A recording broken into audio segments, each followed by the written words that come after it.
Thank you, Deputy Speaker. Before the last election, the member for Warringah promised that if he won government, the economy would receive an adrenaline surge.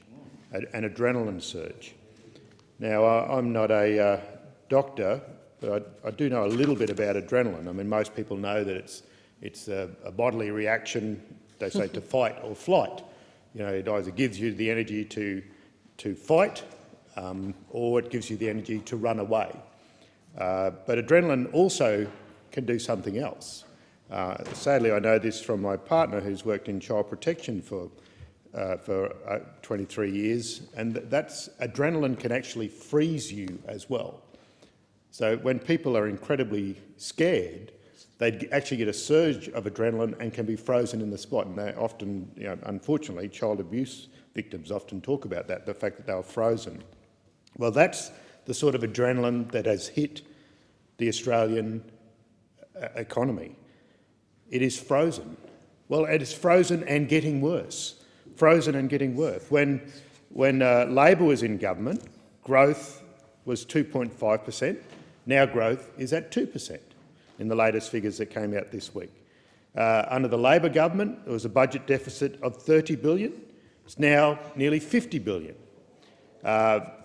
Government debt, we were told by the member for North Sydney that there'd be a surplus in his first year. Yet government debt now out to $114 billion, another $2 billion borrowed this week. Business investment down 11%. Real wages throughout Australia actually falling. Unemployment, when Labor was in office, was at 5.7%, now at 6.3%. 800,000 Australians out of work. 800,000 Australians out of work. That's a massive number. Let's put it in context. All of Tasmania, 515,000. Every person in the Northern Territory, 234,000.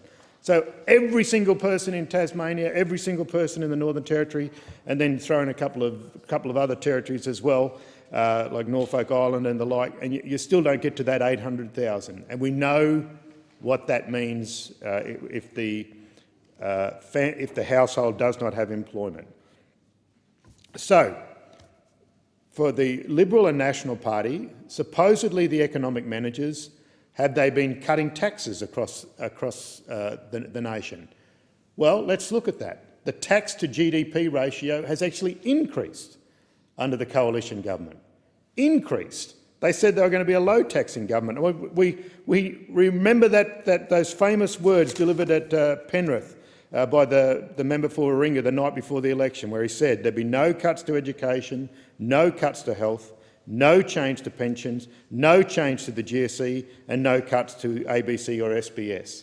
Well, it turned out to be a to-do list, that supposed promise to the people of Australia. The Prime Minister has now, even in terms of flagging a 50% increase in the GST, going from 10% up to 15%, that would especially impact on the poorer households. So the supposed economic wonder child that talked up his credentials before the election has turned out to have wreaked havoc across the economy, in a way that will take years and years to turn around the economy the way that it has been mishandled. You know, while they've focused on things like giving a knighthood to the Queen's husband, as if that is a priority. It is unbelievable. We've had a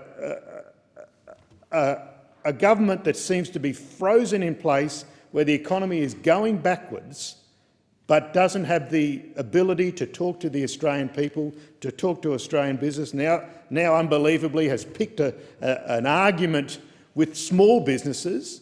I've got 19,000 small businesses in my electorate, and they've now picked an argument with COSBOA because of their broken promise on the effects test. It is unbelievable to think that everything touched by this government in just 2 years in office could have such a devastating effect on Australia, and especially on our economy. as well as creating division in Australian society. Thank you, Member for Moreton. The question is that the House do now adjourn. I call the